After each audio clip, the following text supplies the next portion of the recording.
This is a press conference. April 9th, 1959, Washington, D.C.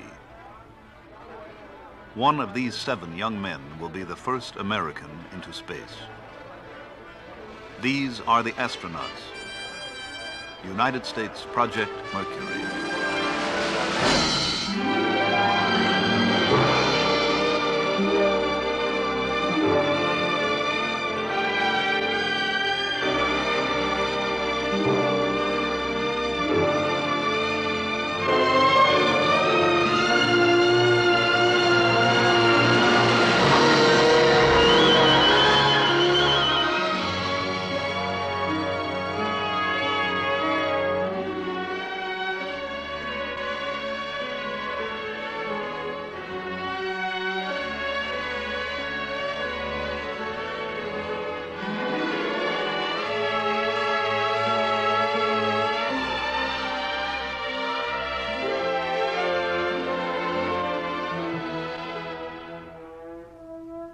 A substantial part of the imagination, energy, and genius of the United States is being devoted to the scientific exploration of our universe.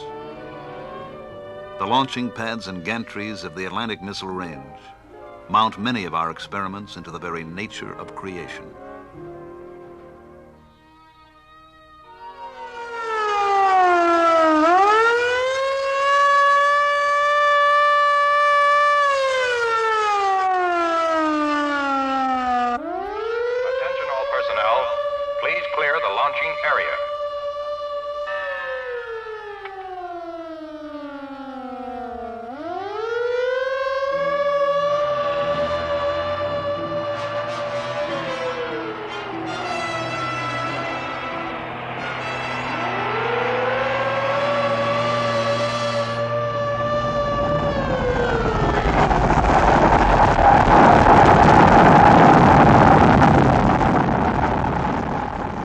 This launch carried an Earth satellite into orbit.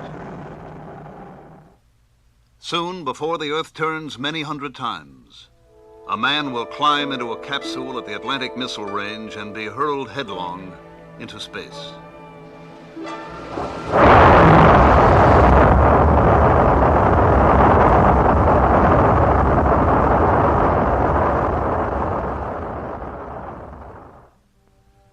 Why? Why must man go into space? Why must he attempt this new and forbidding environment? Space with its belts of radiation, meteorites, solar winds, unknown cosmic forces. To explore his world, man has always risked the unknown. Because it is unknown, and man's nature is to know. Project Mercury is a beginning for man in space. It will take him 100 miles from the Earth. Here we think there are no radiation belts, solar winds, or unknown cosmic forces, but man, the scientist, the explorer, must see for himself.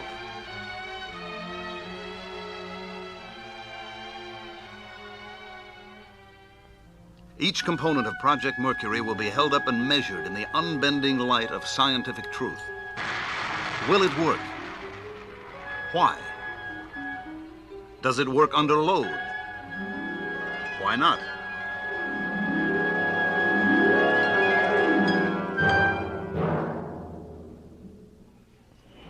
The problem of selecting pilots to represent the United States in space was approached from the same uncompromising direction.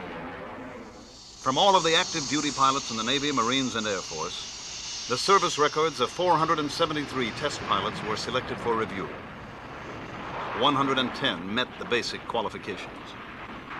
Each must be a graduate of a Navy or Air Force test pilot school, 1,500 hours of flight time, qualified in jet aircraft, an engineering background, younger than 40 at the time of selection, and 5 feet 11 or less. The National Aeronautics and Space Administration asked 69 Navy, Marine, and Air Force officers of the 110 who qualified to come to Washington for a briefing. They were interviewed, tested, and asked to volunteer for the Project Mercury mission. 6 were discovered to be too tall. 16 declined. And 47 volunteered. 32 were asked to continue through a series of capability tests which would indicate not the best man in the group, but the various degrees of qualification of each man.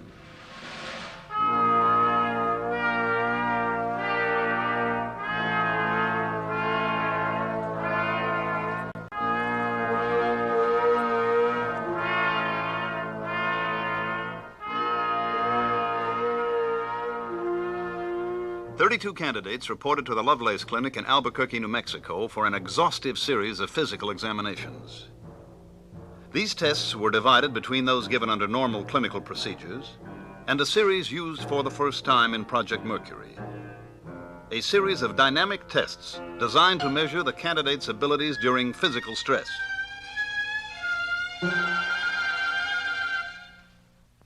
Laboratory studies were made in each physiological area. As military pilots, these men had passed yearly flight physicals.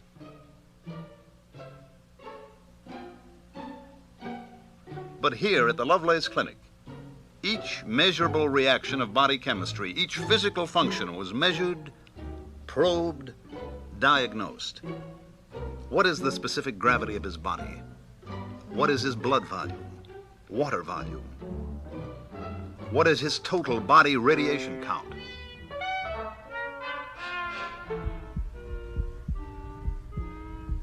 We are listening to his heart. When the astronaut is orbiting in space, the measure of his heart's contraction and expansion will be telemetered to the Mercury tracking stations.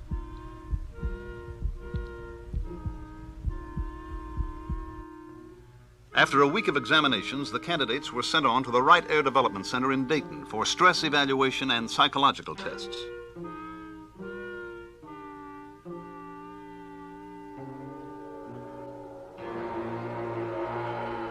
This Project Mercury candidate is preparing for stress. The weight of 8 gravities will thrust upon him as he rides the human centrifuge.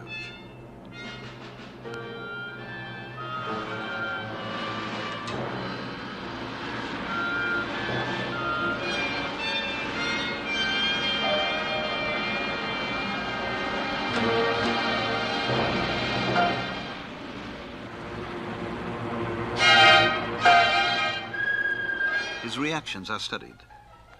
The results will indicate how he fared under multiple gravity forces. Did he show a tendency to pull back? No. Was his tolerance level low or was it high? Now, can we shake his equilibrium?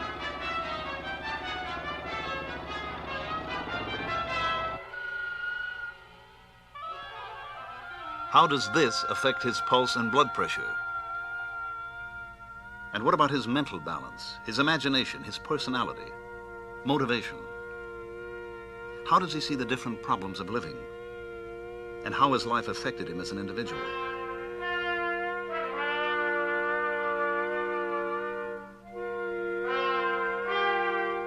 Test his memory, comprehension, perception, visualization. Ask him to describe himself in 100 different ways with a battery of tests. Now take him up to 65,000 feet for 1 hour in a pressure chamber.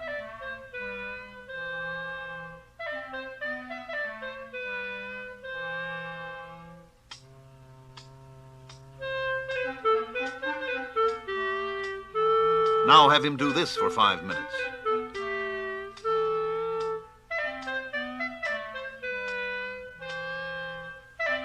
Then ask him to take a walk. Walk until his heart beats 180 times a minute. Elevate the incline 1 degree every minute. These tests continued until all 32 men had been evaluated.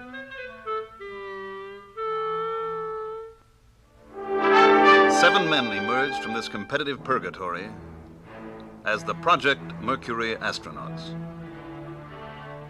At McDonnell Aircraft, they saw a model of the space capsule they would ride into orbit. They sat in the cockpit for the first time. This is the beginning for each of them.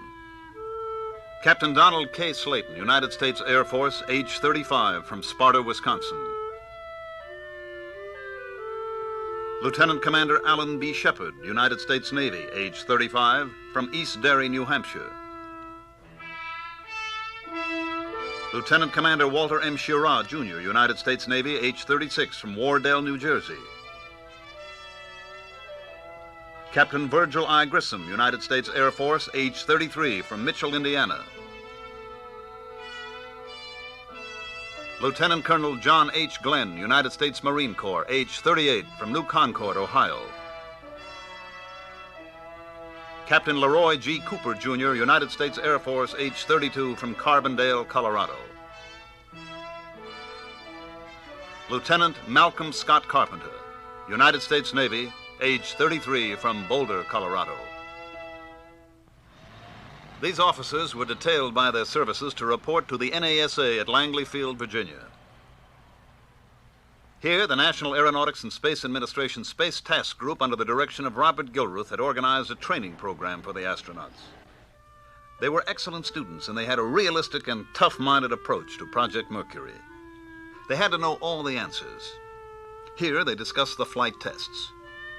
In the flight program, they would ride both the Redstone and the Atlas boosters.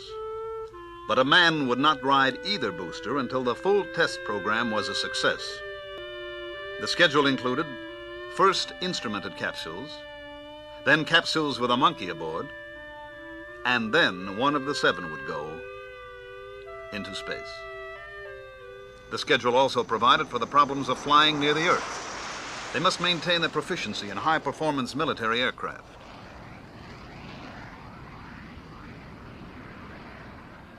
Out of this training together, a strong esprit de corps developed. They all felt that this must be a team effort involving all of Project Mercury. Recognition would undoubtedly go to the man who makes the first flight. But the second, third, or fourth flights may produce far more scientific information than the first flight.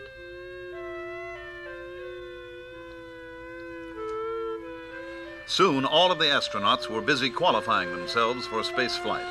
They rode the human centrifuges of the Air Force and the Navy. Here, they trained to increase their resistance to the forces of nature that were pitted against them.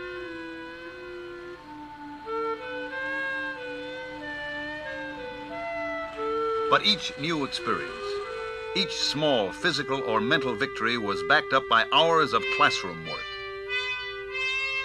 The time had come to select the pressurized flight suit they would wear. All of the suits tested were air-conditioned, had an attachable helmet, and would protect the pilot from heat and from the deafening 155 decibel noise of the blastoff.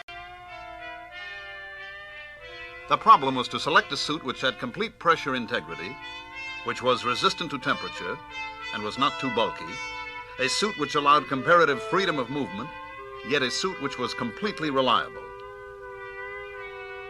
This modified U.S. Navy Mark IV suit worn by Shepard was selected for further testing.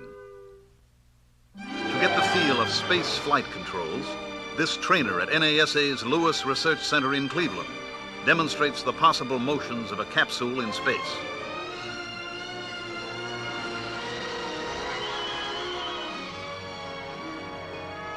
While the astronauts perfect themselves for their mission, the hardware of Project Mercury is being tested, evaluated, reshaped, and tested again.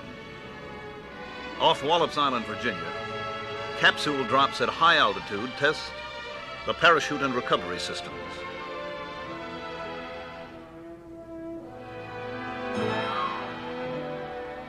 At 10,000 feet, the parachute will open.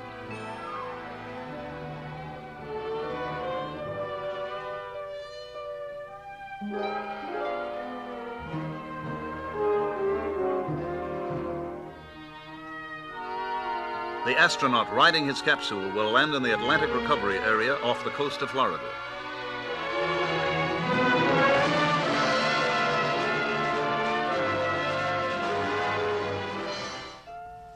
The astronaut must learn to tolerate the heating he encounters during his fall back into the atmosphere. These quartz tube lamps produce great heat.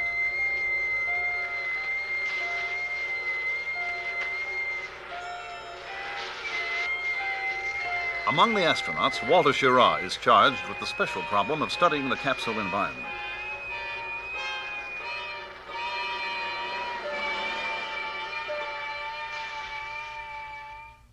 But there are some moments of rest for the astronauts. Here, they sit in a projection room and watch the films taken of their visit to the Atlantic Missile Range, Cape Canaveral. On trips like this, each man gathers information concerning his particular assigned area of individual study. He is then responsible to the rest of the group for this information.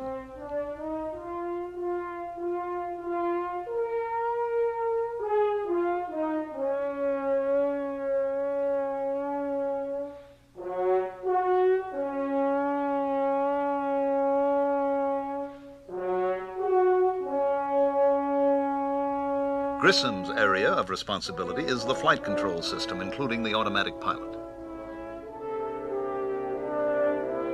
Cooper's area concerns the ballistic flights with the Redstone missile.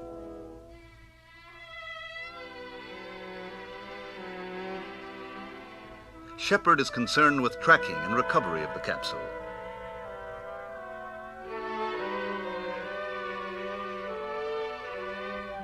Glenn has the cockpit area. Carpenter, communication and navigation.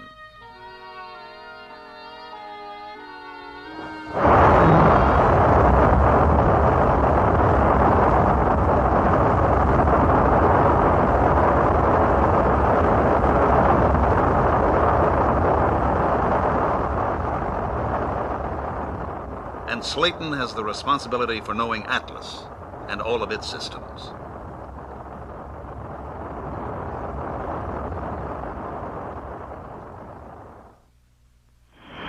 The possibility that trouble may develop with the Atlas or the Redstone during the countdown or during the takeoff is looked squarely in the eye by the astronauts and the engineers behind Project Mercury.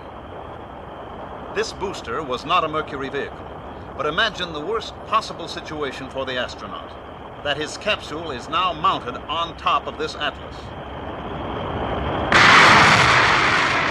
The escape rocket takes the capsule away from the booster.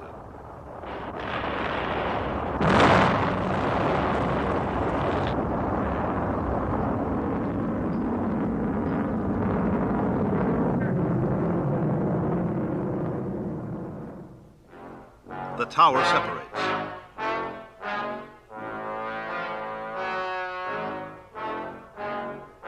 The parachute opens, and the capsule lands in the sea.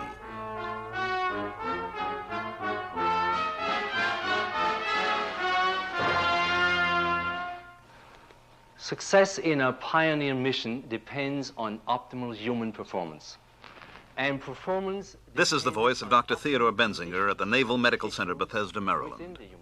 The astronauts each take their afternoon of sweating it out in this gradient heat calorimeter.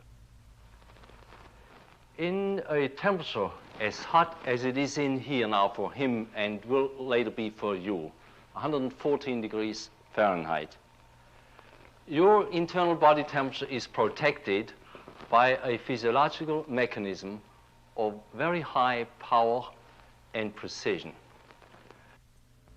In the submarine carbon dioxide chamber at Bethesda, the astronauts learn that space medicine and submarine medicine have common problems. Under emergency conditions, there is a danger of the presence of unusual amounts of carbon dioxide in the space capsule or submarine hull.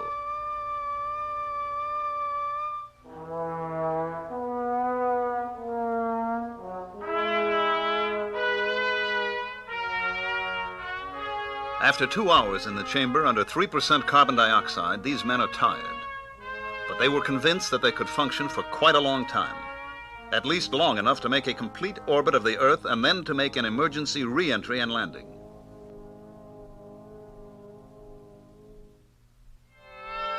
But before a man's life is risked in space, animals will undergo the same operational stresses.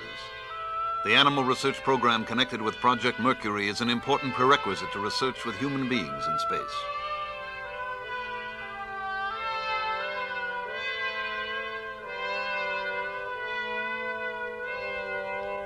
The NASA research which created the individually molded couch was another step toward minimizing the hazard of injury during the Mercury mission.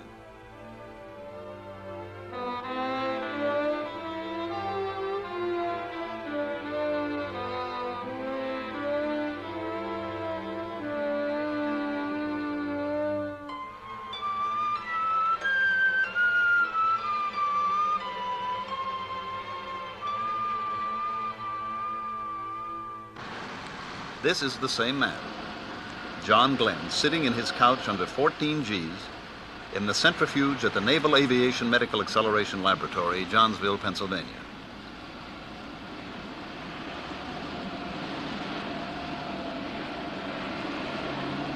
And this is Gus Grissom.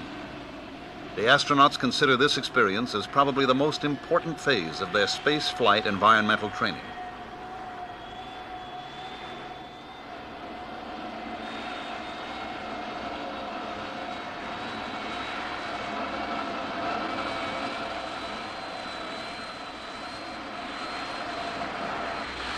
Alan Shepard,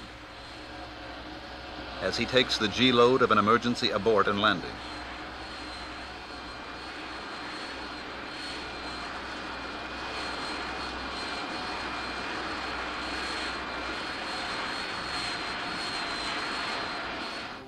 To be able to take this physical beating, these men must be conditioned like athletes. And the astronauts find that the physical discipline of underwater swimming is oddly effective in training toward a space mission.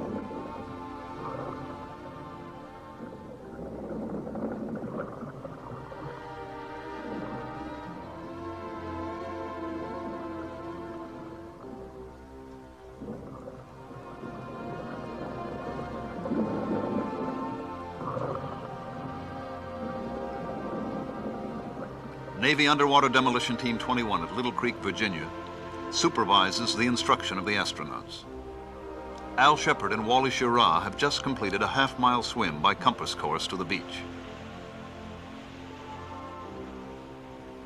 Underwater swimming, aside from being an excellent physical conditioner, accustoms the astronaut to a forced breathing discipline and closely approximates the condition of weightlessness, which will be encountered in orbital flight.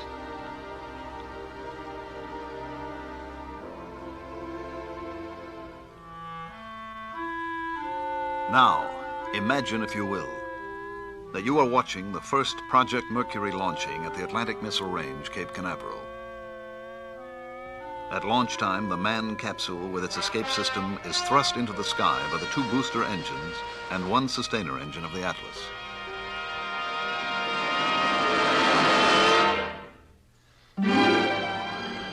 At an altitude of about 50 miles, after some 2 minutes of flight, the booster engines are turned off and jettisoned.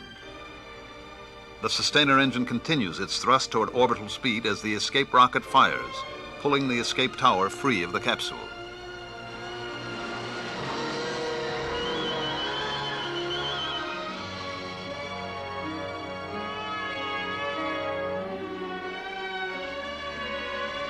Orbital speed will be achieved at about 100 miles altitude. Once in orbit, explosive bolts release the capsule. Separation rockets on the capsule fire, pushing the capsule away from the Atlas.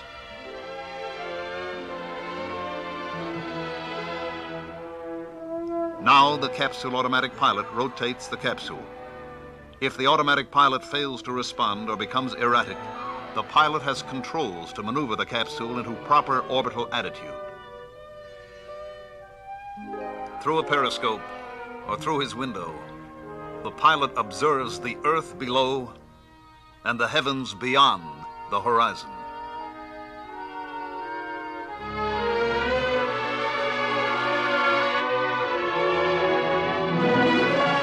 Near the end of the 3rd orbit, when the capsule is several hundred miles west off the coast of California, the signal for re-entry is given. Retro rockets fire, causing the capsule to leave its orbital path.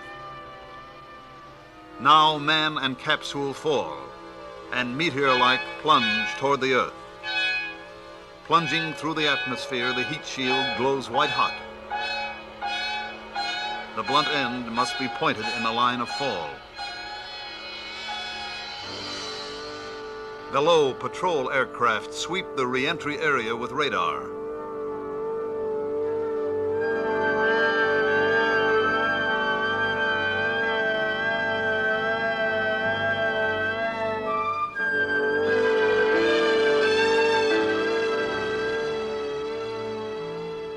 At 10,000 feet, the main parachute extends, and a SOFAR bomb is released. The bomb, exploding some 3,000 feet under the ocean, provides an accurate fix. With this information, patrol aircraft and ships converge on the spot where the capsule is expected to land. When the capsule hits the water, the parachute is released and sea dye marker spreads out on the surface of the water. As the capsule floats in the sea, a signal light and automatic radio transmitter indicate the exact position. And so, before the Earth turns many hundred times, another booster will rest on the pad of the Cape. And one of the astronauts will ride here on the shoulders of Atlas. This unmanned Atlas booster and capsule proved in the flight test experiment named Big Joe that this vehicle could perform the mission.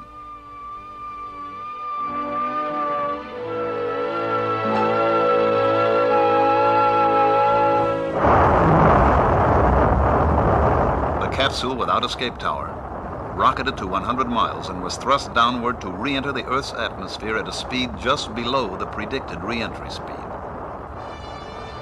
The capsule was recovered in the Atlantic Ocean. The tests will continue. The experiments and training will go on to put man into orbit. These are the astronauts. United States Project Mercury.